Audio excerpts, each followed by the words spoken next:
Assalamualaikum warahmatullahi wabarakatuh. Waalaikumsalam warahmatullahi wabarakatuh. Oke, selamat pagi Bapak Ibu. Terima kasih sudah memberikan waktunya untuk hari ini. Oke, alhamdulillahilazi ahyana ba'dama amatana wa ilahi nusyur. Asyhadu an la ilaha illallah wa asyhadu anna Muhammadar Rasulullah la nabiyya ba'da amma ba'du. Puji syukur kita ucapkan kepada Allah Subhanahu wa taala karena telah memberikan rahmat dan karunia-Nya kepada kita semua sehingga kita dapat berkumpul di sekolah yang kita cintai ini. Salawat dan salam terpula kita hadiahkan kepada junjungan kita yakni Nabi besar Muhammad sallallahu alaihi wasallam dengan antara kata Allahumma sholli ala Muhammad wa ala ali Muhammad. Baik, yang terhormat Bapak Kepala Sekolah SMA Yapi Padang beserta wakil, dan yang terhormat dan teristimewa untuk kita semua Bapak Ibu guru SMA Yapi Padang. Baik, pada kesempatan ini saya selaku guru bahasa Inggris di SMA Yapi Padang sebagai calon guru penggerak angkatan 4 Kota Padang, Sumatera Barat akan mengimbaskan ilmu yang sudah didapat kurang lebih 3 bulan ini, yaitu mengenai modul 1. Terlebih dahulu kita mulai acara kita dengan ice breaking dulu atau video singkat tentang pendidikan zaman kolonial.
Pada tahun 1920, lahirlah cita-cita baru yang mengimpikan perubahan radikal dalam pendidikan dan pengajaran.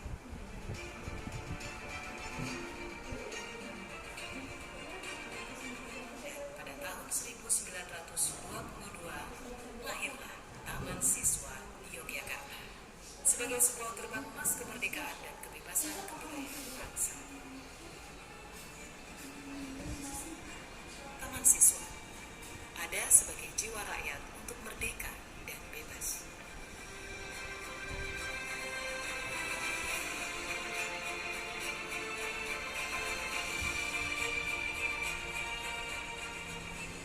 Lalu, apakah kita sudah merdeka?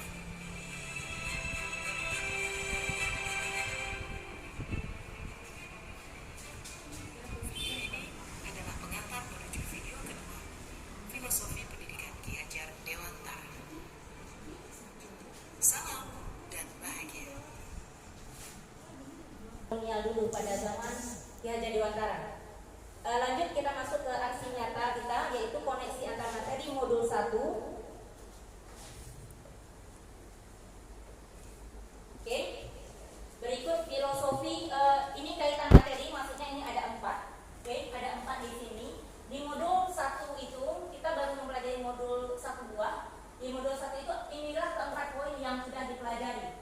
Oke, yang pertama mulai dari filosofi Ki Hajar Dewantara. Pemikiran Ki Hajar Dewantara itu seperti apa sih tentang pendidikan dan gimana gebrakannya. Selanjutnya nilai dan peran guru penggerak itu seperti apa? Seperti apa nilainya dan seperti apa perannya nantinya yang harus dilaksanakan.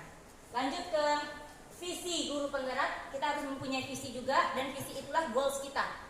Oke, dan yang terakhir budaya positif. Apa budaya positif yang kita terapkan di sekolah kita kepada siswa dan kepada teman sejawat? Ini di sini juga ada tanda panah yang mana di antara tempat ini berkesinambungan, saling berkaitan satu sama lain. Terangkum dalam modul 1. Lanjut, kita bahas satu persatu. Dimulai dengan filosofi pendidikan menurut Ki Hajar Dewantara. Di sini ada tujuan pendidikan menurut Ki Hajar Dewantara, Bapak pendidikan kita, yaitu menurut KHD, pendidikan itu atau tujuan pendidikan yaitu menuntun. Ya, di sini kita menuntun siswa sesuai kodratnya atau menuntun segala kodrat yang ada pada anak, yaitu ada 2, kodrat alam dan kodrat zaman. Kodrat alam yaitu membentuk sebuah kebudayaan dan kebiasaan di masyarakat. Bisa juga kodrat alam ini kita artikan bakat dan minat siswa. Oke. Dan kodrat zaman, pendidikan yang sesuai dengan perkembangan zaman. Di mana zaman pendidikan zaman dahulu dan dengan sekarang otomatis berbeda, karena sekarang kita sudah berkembang IT.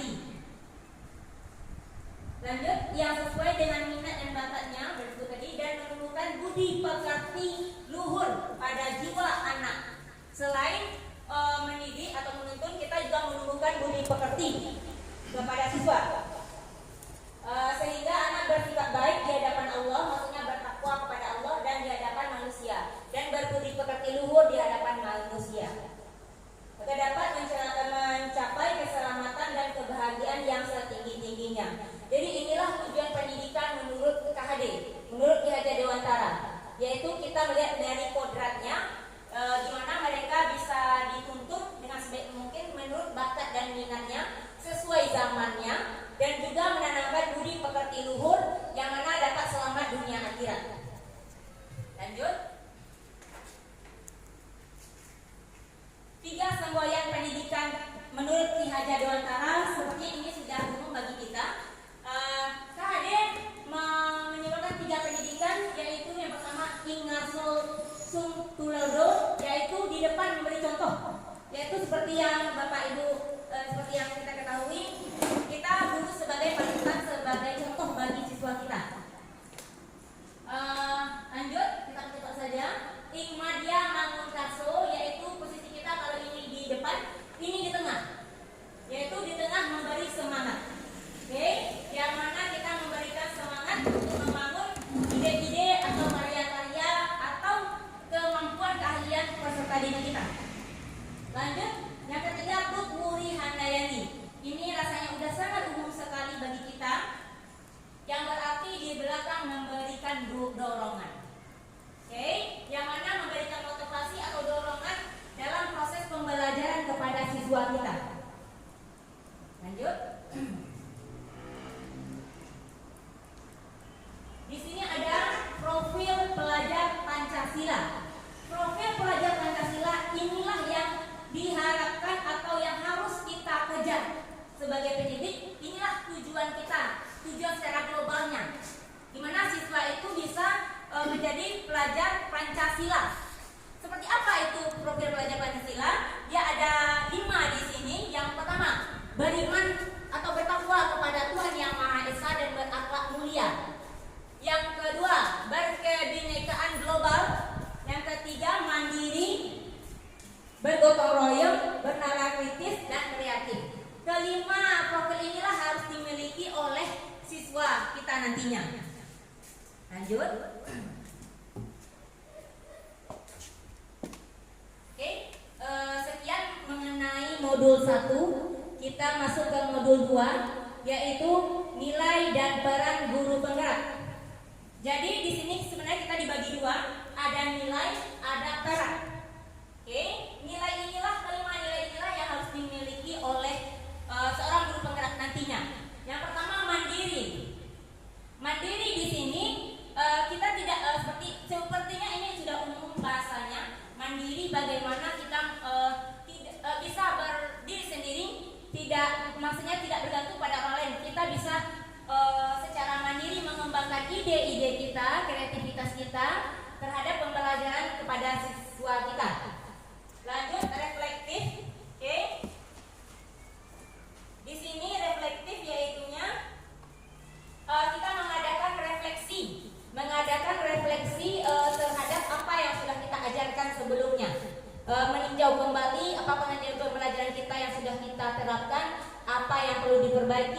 yang perlu ditingkatkan.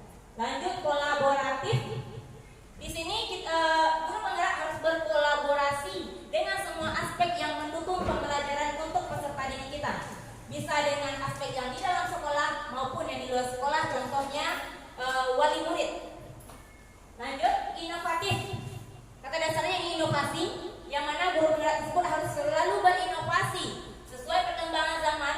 Bagaimana pembelajaran kita dapat mencapai tujuan profil pelajar Pancasila tadi. Lanjut, berpihak pada murid. Berpihak pada murid ini tetap sesuai dengan aturan sekolah yang ada. Akan tetapi kita lebih memprioritaskan gimana siswa itu atau tujuan pembelajaran kita itu tercapai. Gimana siswa itu dapat merdeka belajar sesuai dengan filosofi KHD. Lanjut, peran guru penggerak. Oke, ada 5 peran guru penggerak di sini, yaitu menjadi pemimpin pembelajaran. Oke, seperti yang sudah kita kerjakan mungkin pada umumnya, yaitu bagaimana kita memimpin pembelajaran di kelas. Lanjut, menggerakkan komunitas praktisi, menggerakkan komunitas pembelajaran. Bisa juga mungkin kayak FGMB, KKG atau segalanya yang lain. Lanjut, menjadi coach guru lain. Sebenarnya ini agak susah, berat juga tantangannya Bapak Ibu ya. Dimana kita menjadi coach atau pemimpin atau saja teladan untuk guru lainnya. Next, mendorong kolaborasi antar guru. Kolaborasi ini bagaimana kita bekerja sama antar guru, memberikan inovasi, memberikan kreativitas kita, inovasi kita dengan guru lain. Mewujudkan kepemimpinan murid, bagaimana murid dapat menjadi pemimpin pembelajaran. Contohnya, mereka diminta tampil ke depan atau dibuat grup, siapa yang menyampaikan atau presentasi ke depan. Membuat siswa lebih percaya diri, lebih aktif. Lanjut. Kita masuk ke modul ketiga, yaitu visi guru penggerak. Setiap peserta atau calon guru penggerak boleh memilih visinya sendiri-sendiri. Di sini saya mengambil visi berikut, yaitu menuntun murid agar menjadi manusia yang beriman atau bertakwa, cerdas, dan berbudi pekerti luhur. Sebenarnya masih banyak lagi visinya, akan tetapi saya rasa 3 ini kita ambil saja 3 dulu, mudah-mudahan dapat dicapai dengan baik. Visi ini adalah goals kita, Bapak Ibu, tujuan kita. Ini tujuan kita, berarti ini yang harus kita kejar. Oke, menuntun murid agar bertakwa, berarti kita akan menerapkan nilai-nilai ya agama, moral. Terus cerdas, bagaimana mereka dapat menguasai ilmu pengetahuan, dan berbudi pekerti luhur. Saya rasa kalau mereka dapat mencapai yang 3 poin ini, visi ini, insya Allah dunia akhirat selamat, insya Allah. Next, masuk di sini ada setelah visi guru penggerak, di sini ada inquiry apresiatif atau disingkat dengan IA. Inquiry apresiatif ini Bapak Ibu, ini adalah pendekatan atau metode atau paradigma yang bagaimana kita mencapai visi tadi. Oke, inilah caranya melalui inquiry apresiatif. Oke, karena ini menggunakan prinsip utama fisiologi positif, bagaimana kita mendekati anak secara psikologinya. Oke, lanjut. Tahapan baja. Oke, tahapan baja ini menyambung dari tahapan IA tadi. Kita ingin mencapai visi tadi, berarti harus melalui IA tadi dan tahapan baja, yang mana menerapkan inquiry apresiatif dalam mewujudkan pembelajaran yang berpusat pada murid. Ada 5 tahapan di sini, yang mana kita buat pertanyaan dulu. Oke, kita buat pertanyaan, kita ambil pelajaran, gali mimpi, jabarkan rencana, dan atur eksekusinya seperti apa. Oke, jadi kita buat pertanyaan dulu. Maksudnya apa yang dibutuhkan, apa visi kita, apa rencana kita. Ambil pelajarannya, apa sih pelajaran yang dapat di sini. Lanjut, gali mimpinya, apa mimpinya yang mau diwujudkan dari hal tersebut. Jabarkan rencana kita seperti apa, dan atur eksekusi baru dilaksanakan. Oke, lanjut. Budaya positif. Ini modul terakhir, modul yang keempat. Ini saya rasa sangat menarik sekali dan sudah kita laksanakan, sudah pakai bagi kita Bapak Ibu. Gimana kita menerapkan budaya positif di lingkungan, yaitu proses menciptakan kondisi bagi murid untuk memperbaiki kesalahan mereka sehingga mereka bisa kembali ke kelompok mereka dengan karakter yang lebih kuat. Jadi kalau seandainya keyakinan kelas tersebut dilanggar atau tidak dilaksanakan, kita adakan restitusi Bapak Ibu. Ya, jadi restitusi ini kita mendekati murid dari hati ke hati kenapa melakukan hal tersebut tanpa menjatuhkan, tanpa menyalahkan, tanpa menjudge-nya, tetapi kita mengarahkan dan membimbing agar dia belajar dari kesalahan tersebut dan tidak terjadi lagi ke depannya. Lanjut, 9 ciri-ciri restitusi, yaitu bukan untuk menebus kesalahan namun belajar dari kesalahan tersebut. Yang kedua, memperbaiki hubungan. Maksudnya mungkin dia ada masalah dengan dirinya atau dengan keluarga atau dengan temannya, kita perbaiki. Tawaran bukan paksaan. Next, restitusi menuntut untuk melihat ke dalam diri siswa. Restitusi mencari kebutuhan dasar yang mendasari tindakannya. Kenapa sih yang melakukan seperti itu? Apa kebutuhan yang tidak terpenuhi? Misalnya dia kurang diperhatikan atau segala macamnya. Restitusi adalah cara yang paling baik. Restitusi fokus pada karakter bukan tindakan. Restitusi fokus pada solusi. Jadi kita mencari solusi permasalahan tersebut, bukan sanksi. Restitusi mengembalikan murid yang berbuat salah pada kelompoknya. Jadi tidak mengasingkan mereka, tidak menjudge mereka. Lanjut. Segi 3 restitusi. Seandainya siswa tersebut tidak melakukan 3 keyakinan kelas tersebut, yang membuang sampah, tidak mengerjakan PR, lanjut, kita mengadakan restitusi yang mana terbagi dari 3 poin. Yang pertama, Bapak Ibu, kita contohnya memanggil siswa tersebut, lalu kita adakan pertanyaan seperti ini. Ini ada menstabilkan identitas, yang mana Bapak Ibu bisa memberikan pertanyaan ini kepada siswanya. Oke, jadi dengan kata di sini setiap orang pasti pernah melakukan kesalahan. Dengan kita memaparkan itu ke siswa yang salah tadi, bukan berarti kita membela, tidak, akan tetapi tidak menjudge, tidak down jiwanya. Oke, lanjut. Kamu bukan satu-satunya yang pernah melakukan ini. Otomatis dia sama seperti yang saya sebut tadi, tidak merasa direndahkan. Lanjut, sudah menstabilkan identitas, kita masuk ke yang kedua, validasi tindakan salah. Jadi setelah kita memprosesnya, kita adakan pertanyaan tersebut, kita adakan pertanyaan, kamu tentu punya alasan mengapa melakukan itu. Oke, lalu disinilah terbuka yang mau share, ya Bu saya gini segala macam. Lanjut, adakah cara yang lebih efektif untuk mendapatkan apa yang kamu butuhkan? Misalnya dia kurang perhatian, ada nggak cara efektif agar kamu dapat perhatian lebih di sisi positif? Oke, ini ke sini. Lanjut ke menanyakan keyakinan. Contohnya, si A dipanggil karena telah melanggar aturan kelas atau keyakinan kelas. Lalu kita menanyakan, kamu bagaimana dengan keyakinan kelas yang sudah kita sepakati, kata kita. Lalu nilai apa yang telah kita sepakati. Jadi kita diskusi lagi Bapak Ibu, apa sih kesepakatan kelas kita? Contohnya, diucapkanlah 3 buah tadi, yang ini Bu, yang ini, dan mana yang kamu langgar. Misalnya poin nomor 1 Bu.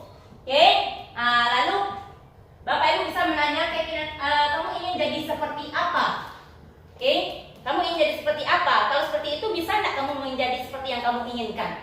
Lalu di sanalah kita mendalami psikologi siswa tanpa menjudge atau down.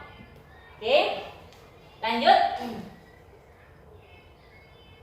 Di sini ada kebutuhan dasar manusia. Seperti yang saya bilang tadi, mungkin ada kebutuhan yang tidak tercukupi atau tidak dirasakan oleh siswa tadi sehingga dia melakukan kesalahan tersebut. Contohnya kurang perhatian mungkin, ya minta kasih atau kurang diterima mungkin di keluarganya, ada penguasaan, kesenangan atau kebebasan. Lanjut. Untuk memproses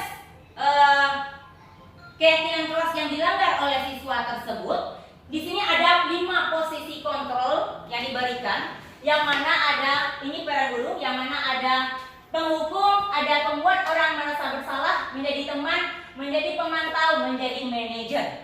Jadi disinilah bisa guru berperan yang mana posisinya bisa diambil.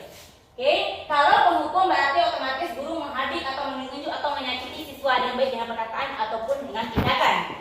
Kalau membuat orang merasa bersalah, ya mungkin dengan ucapan yang mana dia merasa terpuruk.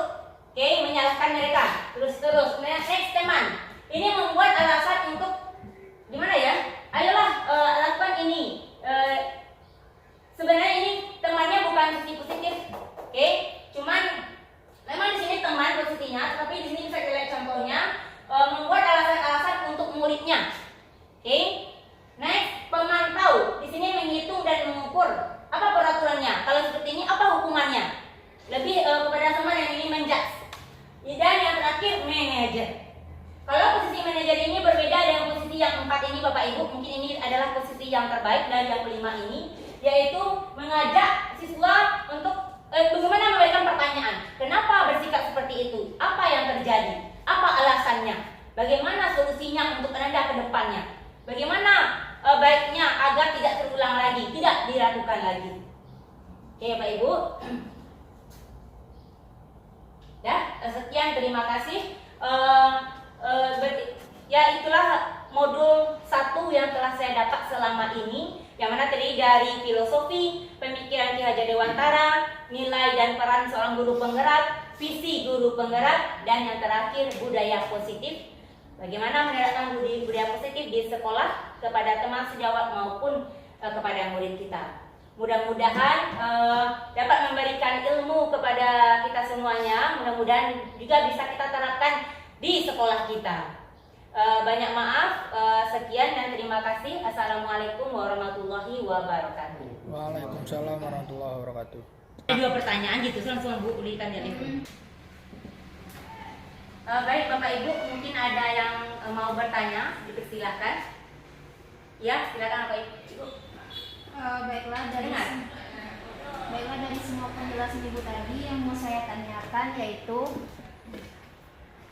apa itu merdeka belajar, dan terus yang pertanyaan kedua, mengapa keyakinan kelas, mengapa tidak peraturan kelas saja yang dipakai? Oke, baik, terima kasih Bu Yermi.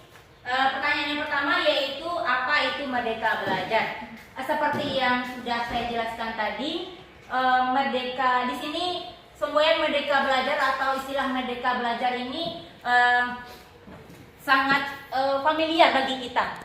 Yang mana di sana ada merdeka belajar. Maksud dari merdeka belajar ini bukan membebaskan siswa seperti apa maunya, tidak. Dimana kita seperti yang saya jelaskan di modul 1.1 tadi, kita menuntun anak sesuai kodratnya, kodrat alam dan kodrat zaman. Dimana kita menuntunnya sesuai dengan minat dan bakat yang dimiliki dari siswa tersebut. Terus sesuai juga dengan zamannya. Kalau misalnya mereka udah bakat dalam dirinya, kita menuntunnya saja lagi, membimbingnya, mengarahkannya. Jadi mereka pun dengan senang melaksanakan pendidikan tersebut. Oke. Yang kedua yaitu pertanyaan Bu Yermi mengenai ada keyakinan kelas, tadi saya sebutkan, mengapa tidak peraturan kelas. Oke. Kalau dengan kata peraturan kelas mungkin kesannya agak keras. Oke, berarti harus dilaksanakan, kalau tidak kena hukuman. Itulah yang kita rasakan selama ini. Akan tetapi kalau kita ganti dengan keyakinan kelas, keyakinan kelas itu katanya keyakinan, berarti sudah kita yakin membuat hal tersebut. Oke, sebenarnya sama, akan tetapi yang kita ubah itu namanya dan rules-nya. Oke, jadi keyakinan kelas. Jadi keyakinan kelas tadi Bapak Ibu, kita yang menawarkan ke siswa tadi. Apa keyakinan kelas atau peraturan kelas, keyakinan kelas yang kita sepakati sebelum pembelajaran dimulai. Oke, jadi keyakinan kelas tersebut mereka yang membuat, mereka yang menyepakati. Oke, mereka yang menyepakati dan mereka yang berniat melaksanakannya tanpa paksaan. Oke, seandainya mereka melanggar, kita adakanlah restitusi, yang mana mereka dipanggil secara mungkin tatap empat mata, ditanya lagi mengapa bisa melakukan hal itu, kenapa melakukan hal itu, dan bagaimana dengan kesepakatan kelas yang sudah kita bikin, melanggar enggak, sejalan enggak dengan kesepakatan kelas kita. Otomatis kalau yang melanggar berarti tidak jawabannya. Oke, kalau tidak, bagaimana ke depannya, apa yang akan dia lakukan.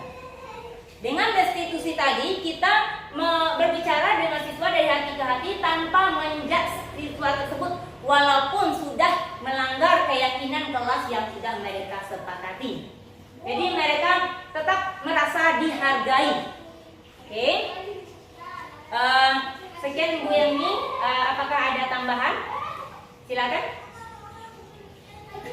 Tidak Bapak Ibu, tadi mungkin ada juga yang saya terdengar tadi sekilas tadi ada juga yang bertanya tentang budaya positif tadi.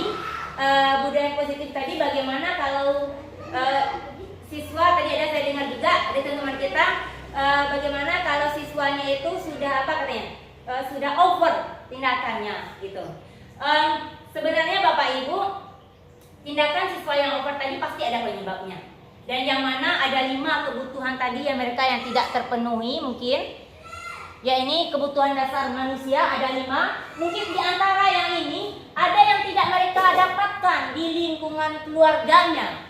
Jadi jadi mereka berada di lingkungan sekolah, di sanalah mereka mencari cara atau meluapkan perasaan mereka yang mereka rasakan selama ini. Jadi seandainya sudah over, pasti ada pasti ada latar belakangnya yang menyebabkan dia melakukan hal tersebut. Oke? Jadi kita mendekatinya mungkin dari perasaannya dulu, apa yang mereka rasakan. Tidak menjudge-nya terlebih dahulu. Tidak adakan pendekatan menelaah apa kebutuhan yang tidak mereka terpenuhi. Misalnya perhatian dari orang tua mungkin Bapak Ibu, ya perhatian orang tua mereka tidak dipedulikan atau kurang mendapat perhatian dibanding anggota keluarga yang lain, ataupun mungkin tidak ada kebebasan, mungkin terlalu dikekang oleh orang tuanya, atau mungkin kesenangan mereka dibatasi. Contohnya mungkin ada yang membatasi waktu untuk bermain dengan teman, untuk menonton TV, harus belajar terus-terusan, mungkin seperti itu juga. Oke, jadi untuk yang sudah over tadi tindakannya mungkin bisa kita tetap mengadakan pendekatan dengan mengadakan restitusi dan melalui abakja tadi. Oke, jadi dengan saya yakin dengan pendekatan tersebut siswa tadi merasa tersentuh hatinya untuk tidak lagi melakukan hal itu. Oke, tidak lagi melakukan hal itu dan berusaha agar melihatkan sisi baiknya juga di depan semua orang, terutama di depan lingkungan sekolah. Oke? Bu, itu maksudnya kebebasan itu siswanya diberi kebebasan atau gimana, Bu? Iya, Pak. Kebebasan di sini mungkin dia merasa terkekang dengan sifat kedua orang tuanya. Mungkin harus seperti ini, tidak boleh keluar, tidak boleh bermain dengan teman, tidak boleh main HP atau segala macamnya. Oke, waktunya memang di rumah fokus belajar. Mungkin seperti itu situasinya di sini. Jadi mereka tidak merasakan kebebasan terhadap dirinya sendiri. Oke, jadi ketika mereka berada di luar rumah, yaitu mungkin di sekolah itu, mereka meluapkan apa yang dirasakan selama ini, apa yang tidak dia dapatkan di rumahnya. Mungkin dengan kenakalan, mungkin dengan mencoba hal yang baru, oke, yang mana efeknya ke sifat negatif. Oke, jadi disinilah kita sebagai guru perannya menggali lagi apa kebutuhan dasar mereka yang tidak mereka dapatkan di lingkungan keluarga. Oke, apa yang tidak mereka dapatkan. Kita bukan menyalahkan keluarga juga di sini, tapi kita menelaah lagi, menggali lagi apa alasannya. Kenapa itu bisa terjadi? Setelah kita gali, lalu kita cari solusinya seperti apa, jalan keluarnya, dan berikan kepada dia lagi, misalnya bisa juga pilihan, atau berikan juga pandangan. Kalau masih seperti ini, berarti akan seperti ini. Kalau berubah berarti dampaknya otomatis lebih baik lagi ke depannya. Saya yakin dengan kita adakan pendekatan restitusi ini, siswa akan tersentuh hatinya. Tersentuh hatinya dan berusaha untuk dia akan berubah, menunjukkan kepada kita semua bahwa dia akan berubah. Saya bisa loh menjadi lebih baik lagi, saya bisa loh sukses walaupun dulunya nakal katanya. Bapak Ibu, cuma iya memang kebebasan ini banyak juga yang bertanya, karena ini umum dirasakan oleh siswa kita, apalagi siswa tingkat SMP dan SMA, dimana mereka baru mengalami puberitas dan belum mengerti yang mana yang terbaik bagi mereka, yang mana terburuk bagi mereka. Di sini ada penguasaan juga ya Bapak Ibu ya, ada kesenangan, cinta kasih, atau perasaan diterima juga. Bapak Ibu, mungkin ada yang lainnya, mungkin ada pertanyaan atau saran atau masukan mungkin dari Bapak Ibu semua. Cukup. Tidak ada? Oh cukup. Baik, kalau cukup kita akhiri kegiatan kita pada hari ini. Terima kasih banyak Bapak Ibu atas waktunya, atas kegiatan kita pada hari ini. Terima kasih juga atas pertanyaannya yang mana sangat bermanfaat untuk kita semuanya. Mudah-mudahan kita bisa menjadi teladan yang baik untuk siswa kita ke depannya. Saya sudahi. Mohon maaf apabila banyak salah kata. Wabillahi taufik wa hidayah. Wassalamualaikum warahmatullahi wabarakatuh. Waalaikumsalam warahmatullahi wabarakatuh.